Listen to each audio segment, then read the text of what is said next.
படியத்தூரில் இருக்கோம். இங்கே நாங்கள் லீவு டேஸில் இங்கே கிரிக்கெட் விளாட வருவோம். வெயில் காலத்தில் நாங்கள் இங்கே வந்து கிரிக்கெட் விளாடுவோம் அமராவதி ஆற்றுல. இல்லைப்பா, மற்ற டைம்லாம் இங்கே தண்ணி இருக்கும். நாங்கள் இல்லைண்ணே, வெயில் காலத்தில் தண்ணி இருக்காங்கண்ணே, அதனால தான் விளாடுவோண்ணே. இது தண்ணி இருந்துச்சுன்னா எங்கே விளாடுவீங்க? நாங்கள் அங்கே முன்னாடி விளாடுவோண்ணே, இந்த ஆற்றுக்கிட்ட படியத்தூர்கிட்ட. என் பேர் குரு பிரணவனே. நாங்கள் இங்கே படிக்கட்டுத்தூரில் இருக்கோண்ணே.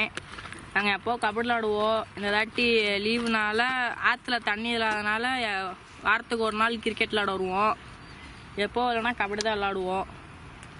இன்னைக்கு என்ன விளாடுறீங்க? இன்னைக்கு கிரிக்கெட் விளாட்றோண்ணே. வாரத்தில் ஒரு தாட்டி ஞாயிற்றுக்கிழமை வந்து ஜாலியாக விளாண்டுட்டு போயிடுவோண்ணே.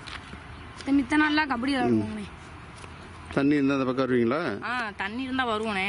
அது லீவு நாளில் வந்து ஜாலியாக ஃப்ரெண்ட்ஸோட குளிச்சுட்டு மீன் பிடிச்சி வறுத்து சாப்பிட்டு இப்படியே இங்கேயே விளாண்டுருப்போம். அவ்வளோதானே. தண்ணி இல்லாதனால இப்போ ஒன்றும் வரதில்லை. அதான் சும்மா ஆற்றுல வாரத்துக்கு ஒரு நாள் கிரிக்கெட் விளாட வந்துடுவோம். தண்ணி இல்லாதப்ப இங்கே விளாடுவோம், தண்ணி இருக்கிறப்ப அங்கே விளாடுவோம். எம்எஸ்எஸ் கிரவுண்டில் சும்மா பொழுதுபோக்கு வந்து விளாடுவோம். ஆற்றுல தண்ணி இருக்கிறப்பெல்லாம் அங்கே விளாடுவோமே. வருஷம் பூரா ஆற்றுல தண்ணி இருக்குமா? இல்லைண்ணே, கொஞ்ச நாள் இருக்கும், கொஞ்ச நாள் இருக்காதுண்ணே.